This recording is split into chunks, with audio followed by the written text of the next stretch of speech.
मोजां थासारि जायगाफ्राव जोङो खाबु मोनाखैमोन आरो बे सारा बिटिआरआव जोंनाव गोबां मोजां मोजां जायगा दं बिदिनो नेचारेल जायगाफोर आरो बे जायगाफोरखौ फिसा फिसा बिदिनो पिकनिक स्पट खालामनाय जादों खारन जोंनो बयनोबो मोनसे रंजानायखौ जों मोजां मोनो रंजानाय नांगौ सारा बोसोर मानसिया खामानि मावनानै बे गोदान बोसोराव मोनसे रंजानो गोसो जायो बिनिखायनो जायगा नायनानै बयबो दावबायो फैयो बेरायफैयो थिग बिदिनो जोंनि बिटिआर ओनसोलाव फ्राय जेसेबां पिकनिक स्पट बानायदों बे नेचारेल जायगा जोब आरो बेयाव फैब्लानो बयबो गोजोननाय मोनलाङो बेयाव पिकनिक जानो फैनाय बिथांमोना बुंदों जे जुमदुराखौसो नायनो होननानै फैदोंमोन ओमफ्राय जुमदुराव मानि थाखाय हाबनो मोना बेखौ बिथांमोना मिथिया बेखौ बेनि सोमोन्दै सारा मा फोरमायगोन जुमदुरावबो मोनो खारन माखासे मोनसे रेस्ट्रिकसन खालामदों नैबे कयेक दिननि उनाव बेखौ थिग खालामनानै बेयावबो सोनाय जागोन जुमदुरावबो मोनो आरो लोगोसे बाव रायमना नेसनेल पार्क बे रायमना नेसनेल पार्क होननाय लोगो लोगो माखासे नियम निथि दं सिस्टेम दं बे सिस्टेमखौ फल' खालामनानै बाव हाबनो मोनगोन पारमिसन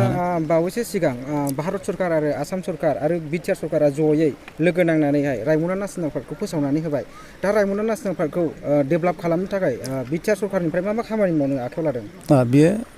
रायमना नेसनेल पार्कखौ जे फोसावदों नेसनेल पार्क होननानै बे जोंनि थाखाय जोबोद गोजोनथाव बाथ्रा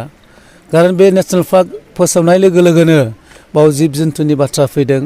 हाग्रानि खोथा फैदों बेयाव जोङो बे हाग्रा बंग्राखौ मोजां लाखिनो हायोबा बाव मोजां अक्सिजेन जों मोनगोन आरो खारन जोंनिल' नङा सारा पृथिबियावनो नर्थ एसियायावनो सेकेन्ड हाग्रा बंग्रा होनबा बेनो कुसुगाव रायमना नेसनेल पार्कआनो दा बेखौ फोसावनाय लोगो लोगो बेयाव गोबां माने जिब जुनारानो होन बिफां लाइफाङानो होन रैखाथि मोनगोन जोबस्रांनो लामा हमबायमोन नाथायबा बियो दिनैनि दिनाव जोबस्रांनाय नंलिया रायमना नेसनेल पार्क हिसाबै बिफां लाइफाङाबो थांनानै थासिगोन आरो जोङो मोजां मोनसे अक्सिजेन मोनगोन थांनानै थानायनि थाखाय जोंनि थाखाय मोनसे मोजां खौरां दे जोङो दिनै जोंनि नाजानायनि गेजेरजों जोङो दिनै बे फाग्लि गाथोनखौ बेखेवनो हाबाय जोंनि मानगोनां कुसुगाव समस्तिनि मानगोनां इएम सारानो बे जायगायाव फैनानै दिनैनि बे फाग्लि गाथोनखौ बेखेवनो हादों बिनि थाखाय आं गिबिसिनथाराव सारखौ धन्यबाद होदों हामबाय होदों साराबो जोंनो मोजां आइडियाखौ होलांदों मोजां बुद्धि होलांदों हय निसय जोङो बे जिनिसखौ जों फल' खालामनांगौ जोङो रायजोनिसिमबो जोङो हानायखिनि बेबस्थाखौ जोङो रायजोनि सुबिदानि थाखाय जों बानायनो हागोन जोंहा दासो गोदान हिसाबै जोङो इसेबां हास्लाबाखै एसे सर्ट टाइम जादों बे जिनिसखौ मावनाया ओंखायनो जोङो आस्ते आस्ते जों मावलांनायनि टारगेटखौ जों लादों बाय जानुवारिसिम जोङो मोजाङै जोङो क्लियार खालामलांजोबगोन जों बेफोराव हानायखिनि जोङो न' फिसा फिसा लुना होबावगोन साथा बसायना होगोन आरो जोङो राफ्टिं थाफ्टिं लाबोनायनिबो जों टारगेट लागासिनो दङ बेखिनिखौ जोङो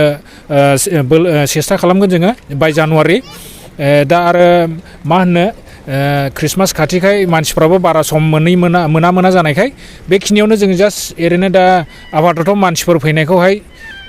गोसोखौ गोजोनग्लाय होनोल' जोङो मावग्रोनाय जादों दा बे पिकनिक जानो फैनाय बिथांमोननिफ्राय जों माखासे बाथ्रा खोनानो मोनदों माने लेडिसफोरनि थाखाय इउरिन थायोबा बिराद मोजां जागोन होननानै बुंदों बिनि थाखाय सुबिदा नोंथांमोना बानायगोन ना बानाया मोजां प्रश्नखौनो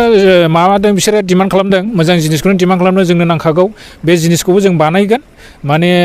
हास्लाबा जानायावहाय जोङो बेखिनिखौ जोङो बानायनो हायाखै जोङो साननैसोनि गेजेरावनो जोङो एटलिस्ट टेम्परारिब्लाबो जोङो बानायना होनायनि सुबिदाखौ जोङो आखायाव लादों गोबां जायगायावनो जेनेबा बिटिआर ओनसोलावनो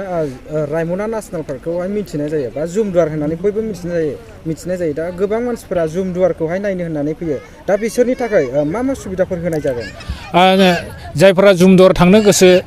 बा बामुनि थांनो गोसो फ्रायानो जुमदाराव थांबाय बामुनिखौ थाङाखै दा बिसोरनि थाखाय सोरबा पिकनिक जाहैफैग्राफ्रा थांनो गोसोब्ला जोङो बेखिनियावहाय जोङो जिपसि जोङो सोनायनि जोङो माबा दङ खिन्थु बेखिनियावहाय नोङो माने एडभान्स बुकिं खालामनांगोन मानो होनबा जोंनाव जिपसिया एसे खम दा बर्थमान पार्सनेल गारिखौ जोङो लांनो मोनला बेनिखायनो जोङो साफ्रोमबो बे संकस इक' केम्प फाग्लि गाथोन नाव जाय पिकनिक जानो फैगोन बिसिनिसिम जोङो गंग्लाय खावलाय हरग्रोदों जाहाथे नेक्स्ट टाइमाव फैयोब्ला एडभान्स बुकिं खालामनानै जे फैयो अलरेडि जोंना वेबसाइटबो दंखायो फेसबुकाव पेजबो दंखायो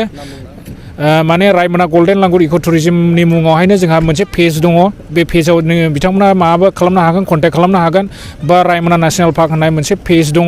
बेवहायबो बिथांमोना कन्टेक्ट खालामनानै फैनो हागोन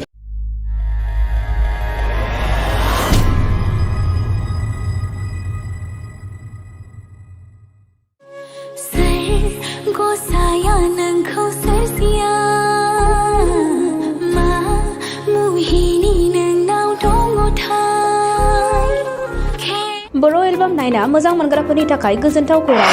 लिरामिनि डिरेक्शनाव आरजि प्रडाक्शननि बानजायनायाव नुनो मोनसिगोन सायख'बाय मुंनि गोदान बर' एलबाम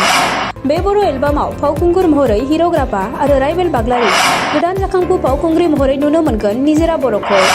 बे बर' एलबामाव समायना मिलौदो देंखो होदों निथामनि बर' आरो मोनसोम बर'आ बे मिउजिक भिडिअखौ नायनो थाखाय आरजि प्रडाक्शन इउट्युब चेनेलखौ बयबो आंगो खालामना लानो हागोन मोनसे गोजोनथाव खौरां गोजोननि नोगोर क'क्राझाराव थानाय बाजार इन्डिया आरो MRM हस्पिटाल साखाथियाव बड'लेण्ड थेरापिस्ट सेन्टाराव थुब्ला ब्रह्मआ गुबुन गुबुन रोखोमनि सानाय सुनाय गोनां सुबुंफोरनि थाखाय फाहामथाय होनाय जायो जेरै जान्जि सानाय हान्थु सानाय गोदोना सानाय आदै सानाय आफादावदै सानाय जानजि जरा सानाय खर' सानाय सिनस्रि जरा सानाय बैफोरबायदि सुबुंफोरनि सानायफोरखौ फाहामथाय होबोगासिनो दं सोरबाफोर बे बेरामाव गोग्लैनाय सुबुंफोरा बे खाबुखौ लानो हागोन गोबां मिन्थिनो थाखाय नैबे जानबुं नङाव फन खालाम 9974030738